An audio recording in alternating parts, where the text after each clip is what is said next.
Hey folks, had tea. Turn this fan off. I got a little how-to tutorial for some of you guys that check my mic here.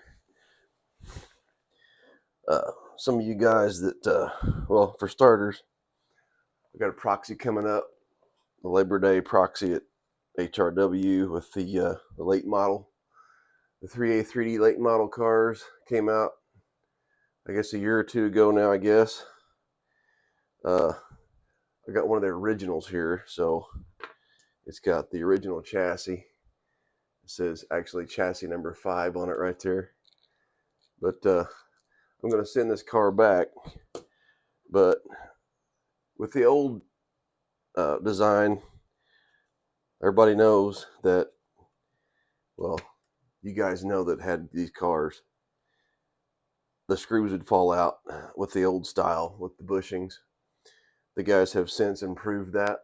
They've got Nylox in the body mounts now, so the screws will stay in. I've actually done that. I put my own in before. This is a body that I've yet to complete or put a chassis under, but I'm going to show you how to do that too real quick. How to put your own Nylox in the older 3A 3D bodies at your own risk, because you know it is possible that you can break these mounts, but I've yet to break one yet drilling them out. It can be done. You got to be slow and you got to have sharp bits, but there's plenty of meat here for you to drill. There's plenty of meat left around the nut once it's in there, and I've done 2 other ones like that, and they've yet to break yet, or yet to break. I'm getting redundant. Yet to break yet. Yeah, how many times can I say yet?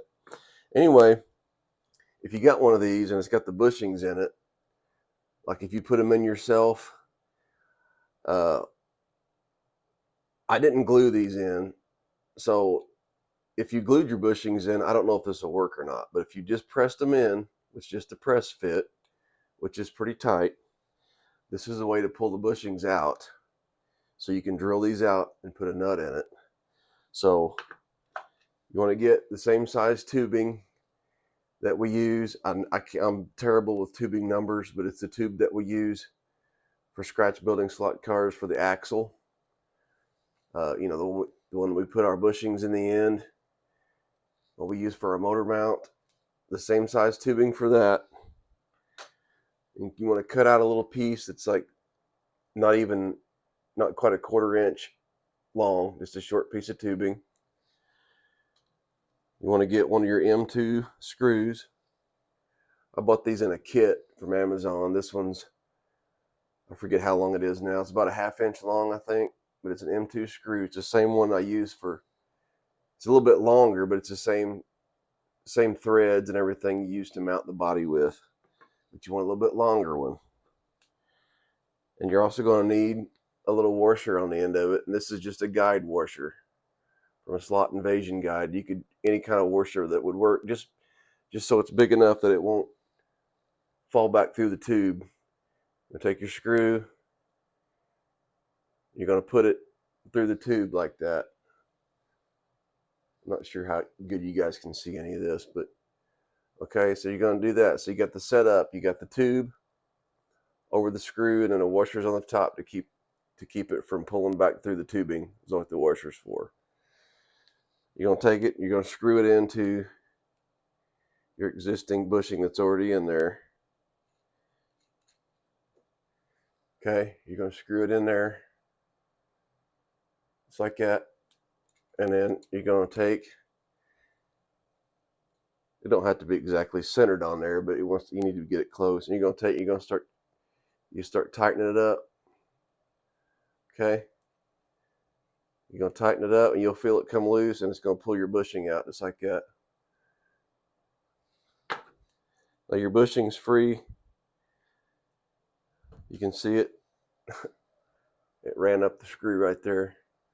Okay, so then you just, of course, just take that back off and unscrew that. So anyway, now that you got the bushing out, I've already got this side drilled out. The bushing's out.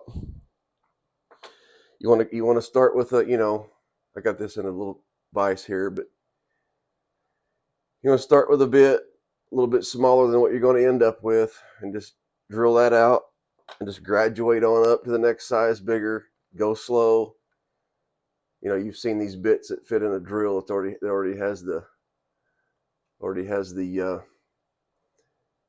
sort of the hex on the end of it there. That's what I use because you can actually just grab a hold of that. But I graduate all the way up to a 5/32 bit is the last bit that I use. And then I'll take a round file and I'll just slowly file that hole out. And then I'll take my nylock that I'm going to use, and I'll drop it. It'll bounce for 3 light years down the road. But screw it up, put it on the end of your screw like that. You know, just screw it on there. It helps to have a long screw. I'll just use the screw that I use to pull the bushing out. But put it on there, and then size it up. Make sure it fits in your hole the way it should. And you can also push it in there, and you can kind of look at the screw to make sure the screw's straight too. So you get it in there straight, and then I'll pull. And once I know that it's going to fit, I'll take it back out and I'll put a little drop of super glue, and it's barely just a small drop. Stick it in that hole. Take this in there, put it back in there where it needs to go. Let it set up, and unscrew it. You're good to go. You got nylocks in your OG 3A 3D bodies. So this is for you guys that still have the old ones out there that haven't been updated yet. And I'm going to do that with this car. Update that. I'm going to put new braids on it, tune it back up. It's going to be sent back into Harry, and the screws won't fall out. Anyway, little tutorial. Hope it helps some of you guys. Catch you on the next one.